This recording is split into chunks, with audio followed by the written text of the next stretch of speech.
Okay, take this video and cover the screen so you don't get sick. But I am individually coaching a lot of you guys just on different ways to negotiate or how to go about things that could put you in a better situation.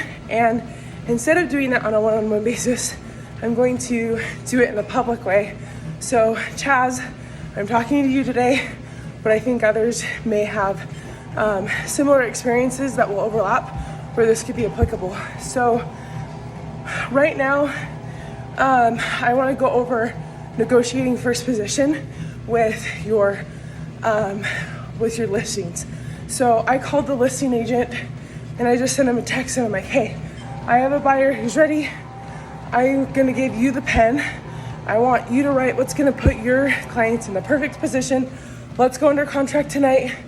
We'll use your open house on Saturday as a great foundation to field backup offers, and we'll have a short enough due diligence period. That way, by this time next week, you have non-refundable earnest money that you can give to your clients as security that we're going through, or you just help them make a couple of grand and no time is lost. But obviously, we're putting forth an offer to get under contract and see it through. So in that conversation with him over the phone, after sending that text, it was a lot of, okay, what do you want to see? Where do you want to be at? Let's write this. And again, talking as if it's already accepted and done. And in my conversation with him, I'm disclosing, like, my goal is to lay out all of the information you're providing me to my client. It's up to them to see what they feel comfortable with. But I just want to figure out what's going to be the perfect relationship for us here. So, Chaz, I will follow up with you with all of the details, but the trigger points that you're going to want to know are the entry fields of your offer. So one, obviously, purchase price. Second one is going to be earnest money, whether that's hard, whether it's refundable, what that timeline looks like. We have a lot with rent back. What time do they want to close? Do they want a flexible settlement deadline? Do they want a lease back option? In my opinion, if you can position it, get the deal closed. It's not done until it's done. So opt for not necessarily a quick close, but maybe a 30-day close, and then like a 2-week flexible possession deadline instead of flexible settlement deadline. So that way you're not pushing out that end finish line. So you've got your settlement, talk about escalation clauses.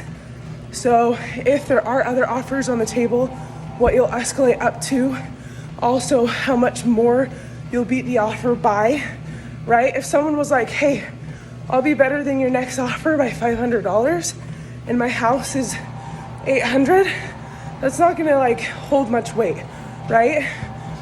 Do they need a contingency to sell? Is that gonna hurt them? If they do, would the seller be willing to consider it over other options with a monetary value? Hey, if we did $10,000 extra, would this meet their concerns, right? Hey, I know that you're wanting security in a buyer, and because my buyer has a home to sell, they have a ton of equity that they can give you as security. We're so sure that we're gonna move forward with this. We're willing to put $5,000, $10,000 down as non-refundable earnest money right up front to give you that security. We're not gonna change your timeline. It's gonna be your ideal timeline. Or hey, I know we're going past your ideal timeline, so we're also gonna offer you $10,000 more than any other person to make up for that time difference, right? So there's always a way to spin what you have for your client as a positive as you're negotiating with a listing agent on the other side. So I hope this is helpful. Again, I'm just gonna give it to you as soon as it hits my brain, so that way I don't forget later. And today, this is what it looks like. I'll see you later.